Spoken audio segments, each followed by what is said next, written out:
Good morning, guys. Gomoron. Yes, Monday again. It's Monday again. Oh my G. It means worky again. Ay, it's okay. Ganyan talaga buhay. Kailangan may pagtitiis para may ginhawa in a day. Yun guys, mag-ano ko. Sorry. Trabaho, and then after that, may workout kami ni Lovejoy, may twin sis, and gagawa kami ng step. Dahil may sayo kami sa November 5. So, hintayin nyo na lang guys, and watch it, and enjoy it. Yun lang guys. Mag-aayos muna ako guys, and then, hindi pala November 5, November 6 pala. Sorry. Ayos muna ako guys. Yung picture namin, oh, ni Mahal. Tasha, good morning. Say good morning. Maran. Ya, masyado. Misha. Ay. Ay, Misha. Ay. Kailangan say good morning, huh? Yan guys. Tapos na mag-ayos. At now, punta na ako maya-maya sa trabaho. Yun lang. See you guys. Guys, papunta na ako sa bus. Alam nyo ba? Ang dulas konti.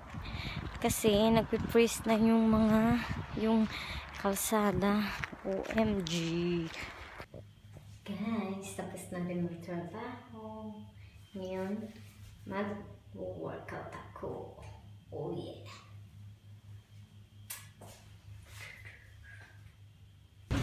Hi guys, ayan, nasa ano kami, sa bayan kami with Lovejoy. Hello! With twin sis. So, see you guys. Ayan guys, punta pala kami doon sa Big Box. Titingnan the net. Big Box. Aray ko naman makaano. Lovejoy.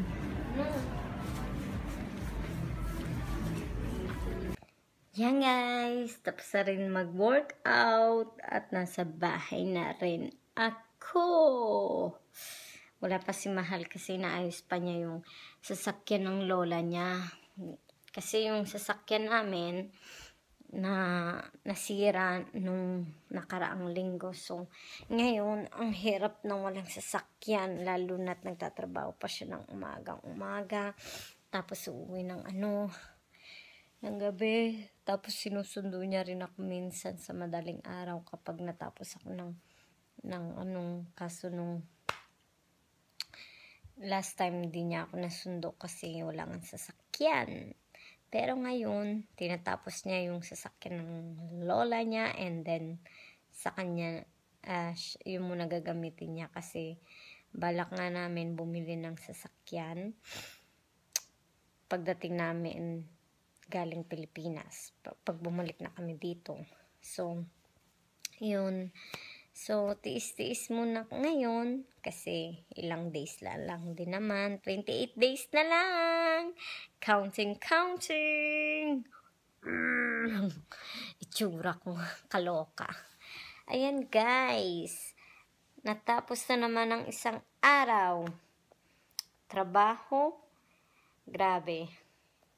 Ganun talaga. But, lagi kong sinasabi, tiis.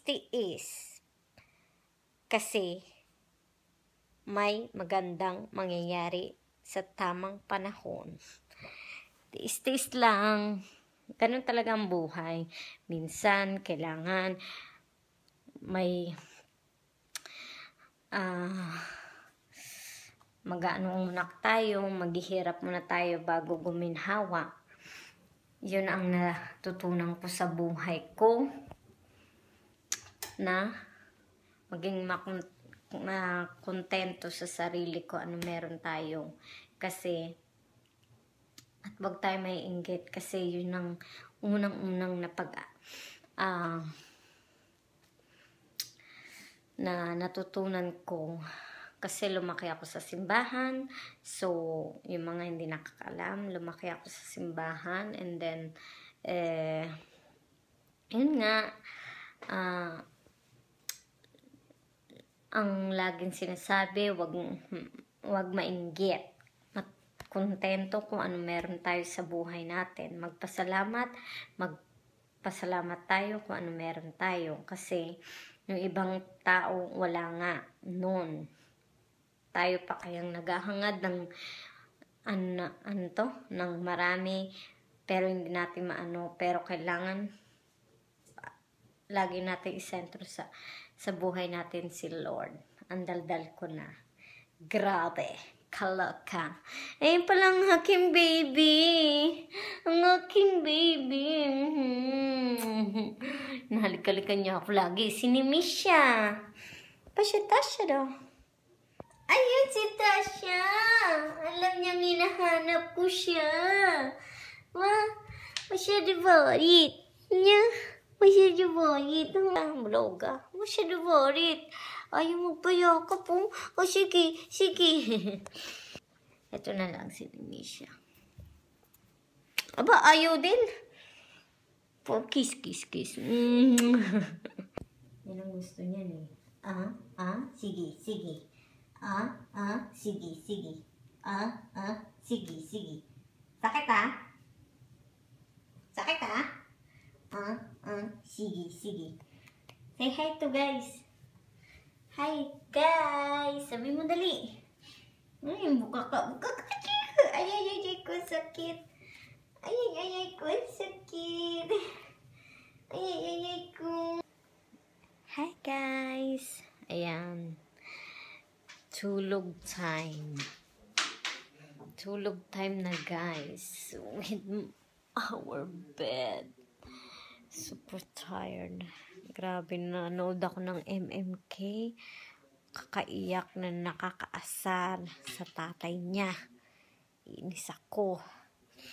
Oh well, ganun talaga ang buhay, di ba nga? Sabi ko sa inyo, iba-iba ang mga istorya natin. So guys, magpapaalam na ako. Good night and God bless, and thanks sa mga new subscribe, and God bless. Thanks for watching. See you guys tomorrow. Bye bye. Bye guys.